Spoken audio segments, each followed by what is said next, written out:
is just something where it's kind of like educational and performance-y at the same time. So we're going to talk to you a little bit about not only show you what we've been learning, but how we've been learning everything. One of the things we talk about a lot is concert etiquette. So this is not a rock concert, it's not the Jaguars football game, not that those things aren't lovely and have their place, but for something like this, when these students perform, it's best to be silent and give them that moment because they worked very hard to do it. Oh, they're fixing the door. Okay, cool. I'm just gonna roll with it. So one of the other things we talk about is when you go to a concert like this and there's a conductor, which tonight will be me, when my arms are up, you know that the piece is still going. Because sometimes in music, there is a pause, which is called a rest. And so the rest might be there and they know that, but the audience might not know that. So the best way to know that the song is officially over is when the arms drop to the side. That will be your cue that the piece has ended, and you may applaud their awesomeness. Okay? So we're going to start with a piece called Laughing All the Way. Yes.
Besides having to know what instrument they play on each song, they have to know what the instruments are.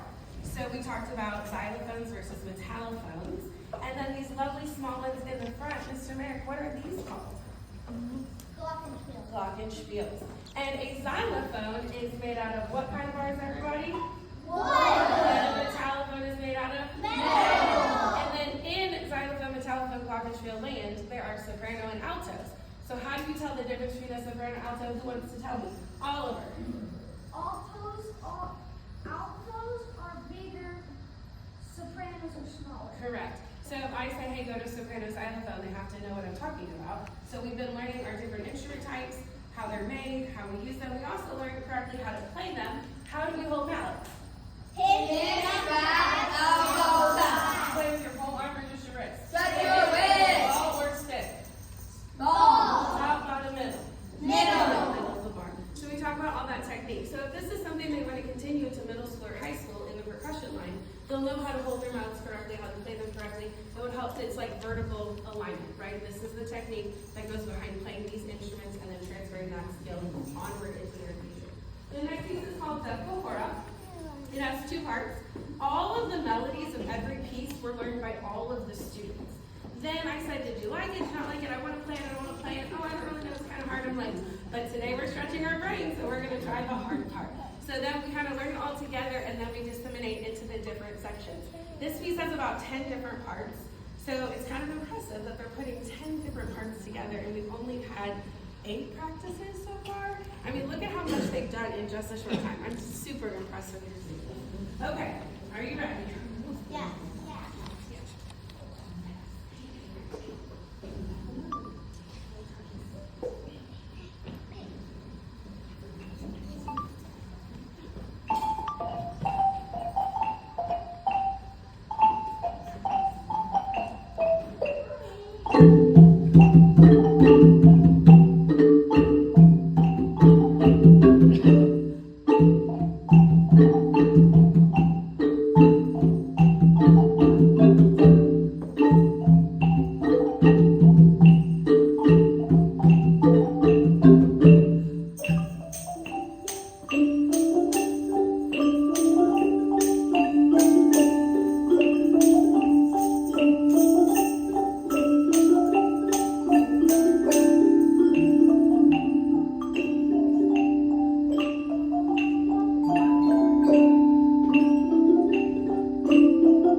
The other thing they have to do is they have to notate their scores.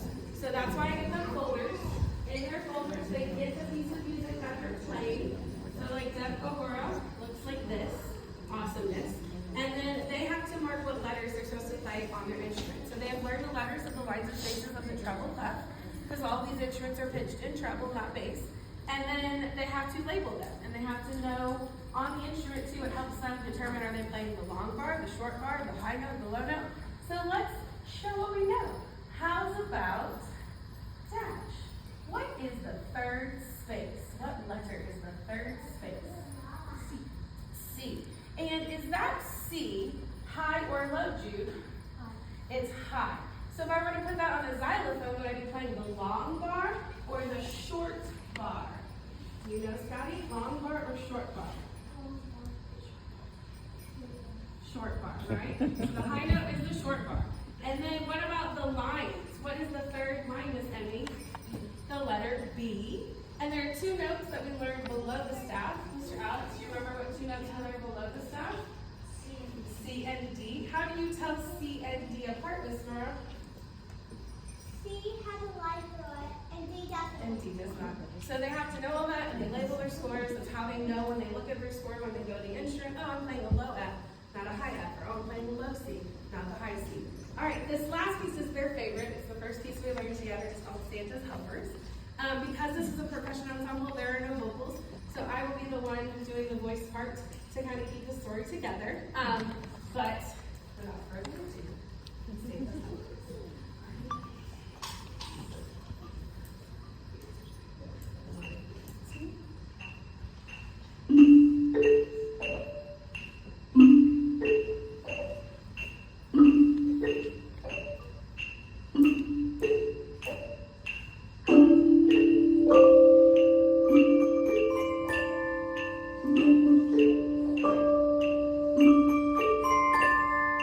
Thank you.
So next semester you should be excited because when we show up in the spring, it's going to blow your mind. If this didn't blow your mind, then get ready. It's just going to get better and better.